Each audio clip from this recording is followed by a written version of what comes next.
सभी का स्वागत है लालबाग गर्ल्स इंटर कॉलेज के यूट्यूब चैनल पे। और मैं अर्चना मिश्रा।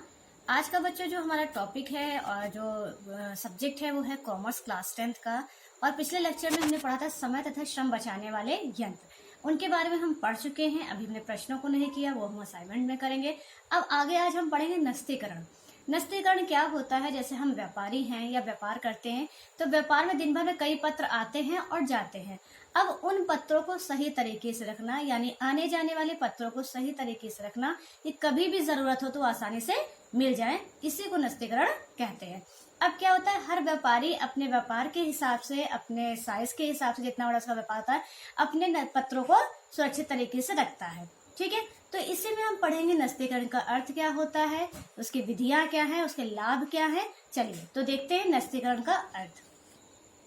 देखिए, इसमें बहुत सी चीजें लिखी हुई है बेटा, लेकिन जो चीजें आपके लिखने के लिए पर्याप्त है सिर्फ मैं उतनी चीजों को बताऊंगी, क्योंकि किताब में बहुत सारी चीजें हैं जो आपके काम की नहीं। तो चलिए देखते हैं। नस्तीकरण वह विधि है जिसके द्वारा आने वाले तथा जाने वाले पत्रों की प्रतिलिपियों को इस प्रकार सुरक्षित रखा जाता है ताकि आवश्यकता पड़ने पर किसी भी पत्र अथवा प्रतिलिपि को सरलता एवं शीघ्रता से प्राप्त किया जाए, जैसा कि मैंने आपको बताया है। आगे देखते हैं नस्तीकरण के उद्देश्य। आखिर इसका क्या उद्देश्य, क्यों इसको रखा जाता है? बाहर जाने वाले पत्रों की प्रतिलिपियों को सुरक्षित रखना तथा भविष्य में काम आ सके। बाहर से आने वाले पत्रों को सुरक्षित रखना। पारस्परिक मतभेदों को दूर करना, यानी अगर दो व्यापारियों के बीच किसी बात को लेकर झगड़ा होता है या विवाद होता है तो उस स्थिति में इस पत्र को दिखाया जा सकता है। दूर करने के लिए पत्रों के नकलों का प्रमाण के रूप में प्रस्तुत करना। व्यापार के भावी विकास के लिए पिछले पत्रों की सहायता करना, यानी आप पिछले पत्रों से ये देख सकते हैं कि कौन कौन से व्यापारियों के साथ हम कार्य करते थे। कानूनी आवश्यकताओं को पूरा करने के लिए कुछ पत्रों को सुरक्षित रखना चाहिए, यानी कभी कभी कोई लीगल फॉर्मेलिटीज होती हैं, उनको भी आप ये पत्र दिखा के कार्य करना होता है। गत वर्षों के लिए पत्र व्यवहार की परस्पर तुलना करना, यानी भविष्य में आप कौन से अच्छे व्यापारी हैं या कौन से अच्छे रेफरेंस है जिसके द्वारा आप आगे का कार्य और अच्छे से कर सकते हैं। कुछ विशेष पत्रों को कानूनी दृष्टि से सुरक्षित रखना आवश्यक है। कुछ ऐसे पत्र होते हैं जो लीगल नोटिस होते हैं या कुछ भी लीगल आपको ऑफिस में चल रहा होता है, उनको आपको सुरक्षित रखना होता है कि अगर भविष्य में कोई भी दिक्कत हो तो उसको आप प्रस्तुत कर सके, या कभी भविष्य में उसकी जरूरत भी पड़ सकती है देखने के लिए। नस्तीकरण की अवस्थाएं। नस्तीकरण की 3 अवस्थाएं हैं। प्रलेखों को संभाल कर रखना, प्रलेखों को क्रमबद्ध रखना, प्रलेखों को आवश्यकता पड़ने पर उपलब्ध कराना। यानी पहले तो क्या है, उनको संभाल कर रखिए, और क्रमबद्ध यानी जिस डेट में आए हैं, जिस अल्फाबेट से है उसमें रखना। और तीसरा क्या है, उनको आवश्यकता पड़ने पर तुरंत प्रस्तुत करें, ये नहीं कि आप ढूंढने लगे तो घंटों वो मिल ही नहीं रहा है। अब क्या है नस्तीकरण के लाभ। आखिर एक व्यापारी को नस्तीकरण से फाइलिंग करने से क्या सुविधा मिलती है? न्यायालय में साक्षी का कार्य, यानी न्यायालय में इसलिए प्रस्तुत किया, मान लीजिए 2 व्यापारियों के बीच में कोई वाद विवाद है और विवाद बहुत बढ़ गया, तो न्यायालय में यदि आप प्रस्तुत करेंगे तो विवाद वहां पर उससे फैसला लेने में आसानी होती है। यदि किसी व्यापारी द्वारा किसी समय न्यायालय में वाद प्रस्तुत किया जाता है तो पत्रों की प्रतिलिपि को साक्षी के रूप में न्यायालय में समक्ष प्रस्तुत किया जा सकता है। मतभेद निवारण। मान लीजिए 2 व्यापारी हैं, उसमें कोई चीज किसी वस्तु को लगे कि आपने भेजा है, उन्होंने कहा नहीं हमने नहीं भेजा, आपने भेजा। इस ऐसे अगर विवाद होते हैं तो वो भी आपस में दिखाकर उस पत्र को उसको क्लियर कर सकते हैं। यदि व्यापारी एवं उससे किसी ग्राहक के बीच कोई व्यापारिक मतभेद उत्पन्न हो जाता है तो पिछले पत्रों की प्रतिलिपियों द्वारा उनकी शंका का समाधान हो जाता है। पुनः आदेश की पूर्ति। मान लीजिए किसी व्यापारी ने कहा, आपको ये कह दिया कि जो आप मैंने पिछले बार ऑर्डर दिया वही ऑर्डर आप रिपीट करके भेज दीजिए। अब क्या है, जब आपका पिछला पत्र होगा तभी आप उस ऑर्डर को रिपीट कर पाएंगे, वरना नहीं कर पाएंगे। कई बार ग्राहक पूर्व पत्र का संदर्भ देकर माल भेजने का आदेश देते हैं। यदि उसका पत्र सुरक्षित हो तो व्यापारी उसे देकर माल भेज देता है, अन्यथा दोबारा पूछताछ पर लिखा पढ़ी करने में व्यर्थ का समय नष्ट होता है। फिर क्या है, ग्राहकों को स्मरण कराना। मान लीजिए आप कोई ग्राहक है, वो बहुत समय से ऑर्डर नहीं दे रहा है या आपका कोई भुगतान नहीं कर रहा, तो उसको याद दिलाना कि देखिए आपने पिछली बार ऐसा ऑर्डर दिया था, इस बार अभी नहीं दिया है। इन चीजों को बताते रहना। ग्राहकों को समय समय पर अपने माल के विषय में सूचना देने के लिए पिछले वर्षों को संदर्भ देना पड़ता है, जिसके लिए नस्तीकरण आवश्यक होती है। आगे देखते हैं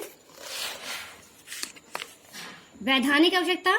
कुछ पत्र ऐसे होते हैं जिन्हें कानूनन सुरक्षित रखना आवश्यक होता है, जैसे बैनामे, रहननामे, बीमा पत्र, वसीयतनामे आदि। व्यापार के कम होने के कारण ज्ञात करना। अब मान लीजिए आपका व्यापार नीचे जा रहा है, प्रॉफिट नहीं हो रहा, तो आप पत्रों से ही पता लगा सकते हैं क्या कारण कि हमारा व्यापार कम हो रहा है। यदि व्यापार कम हो जाता है तो पिछले पत्रों को देखकर उसका कारण ज्ञात किया जा सकता है। माल भेजने के समय आवश्यकता, व्यापारी ग्राहकों की पूछताछ तथा उत्तर सूची, पत्र, मूल सूची तथा विक्रय आदि की लिख कर भेजते हैं, जिसके आधार पर उन्हें आदेश प्राप्त होता है। अतः बीजक बनाते समय, माल भेजते समय इसको देखना आवश्यक होता है। पत्रों को निकालने की सुविधा, नस्तीकरण की विधि द्वारा इच्छित पत्रों को आवश्यकता के समय शीघ्रता से सुगमता पूर्वक निकाला जा सकता है, अन्यथा पत्रों को ढूंढने में समय और शक्ति दोनों ही नष्ट होगी।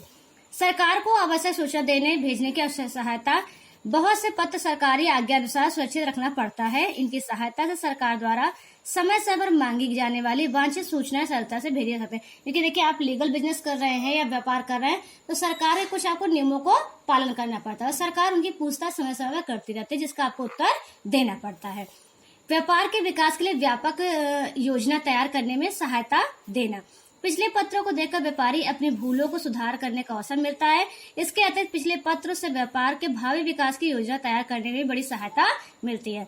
अतः पत्रों को फाइल में सुरक्षित रखना आवश्यक होता है। एक आदर्श नस्तीकरण पद्धति के गुण, सबसे पहले क्या है? सरलता।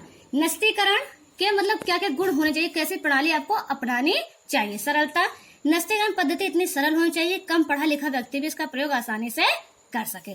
सुरक्षा, नस्तीकरण का मूल लक्ष्य पत्रों को सुरक्षित रखना है। फाइल इस प्रकार की होनी चाहिए कि आग, पानी, दीमक व चूहे आदि से सुरक्षित रखी जा सके। शीघ्रता, पत्रों को फाइल करने तथा पत्रों को निकालने दोनों कार्यों में शीघ्रता का होना आवश्यक है। अतः फाइल प्रणाली उस टंकण यंत्र की भांति होनी चाहिए कि हाथ बिना ही रुकावट के अक्षर रूपी पत्र को स्वतः ही पहुंच जाए। ये नहीं कि आपने आगे पीछे पत्र लगा दिया, अब उसको निकालने में क्या पत्र फट जाए। तो बहुत सावधानी से ये चीजें हो। मितव्ययिता, मितव्ययिता का अर्थ होता है आप उसको अपनी इच्छा अनुसार घटा और बढ़ा सके। नस्तीकरण पर किया गया वह व्यापार के अनुकूल होना चाहिए, अर्थात पत्र संग्रहण प्रणाली व्यवसाय की क्षमता के अधिक व्ययशील नहीं हो चाहिए। यानी अगर आपका व्यापार छोटा है तो उस हिसाब से, बड़ा है तो उस हिसाब से, यानी बहुत फालतू पैसा नहीं लगाना चाहिए। अल्प स्थान, पत्र संग्रहण प्रणाली ऐसी होनी चाहिए थोड़े से स्थान पर ही आ जाए और व्यापारी की आवश्यक रूप से अधिक स्थान की व्यवस्था न करनी पड़े। गोपनीयता, नस्तीकरण की प्रणाली इस प्रकार की होनी चाहिए जिससे महत्वपूर्ण प्रलेखों को सुरक्षित तथा गोपनीय का मतलब होता है कोई उसके बारे में न जान पाए, सिर्फ व्यापार का मालिक और जिसको जानना है वो जाने। लोचकता, एक आदर्श नस्तीकरण पद्धति में आवश्यकता से घटने बढ़ने की क्षमता होनी चाहिए, व्यापार की आवश्यकता के अनुकूल होना चाहिए। एक अच्छी पत्र संग्रहण प्रणाली वही होती है जो व्यापार की आवश्यकताओं के अनुकूल हो। छोटे व्यापारी के लिए तार की फाइल ही पर्याप्त हो सकती है, जबकि बड़े व्यापारी के लिए खड़ी फाइल अनुकूल होती है तथा मध्यम वर्ग के व्यापारी के लिए लेटी हुई फाइल अच्छी होती है। लास्ट है आपका शीघ्र पहुंच। फाइलें कार्यालय केंद्र में होनी चाहिए ताकि सभी विभागों के व्यक्तियों को वहां तक पहुंचने में आसानी से वो प्राप्त कर सके। ये हो गए बच्चों आपका नस्तीकरण के गुण। आपने उद्देश्य पढ़ लिया, अर्थ पढ़ लिया। अब हम नेक्स्ट लेक्चर में पढ़ेंगे तार जो आपकी नस्तीकरण है वो कितने प्रकार की है, नस्तीकरण की फाइलिंग जो व्यवस्था है वो कितने प्रकार की है, उसको हम अच्छे से देखेंगे। तब तक के लिए धन्यवाद।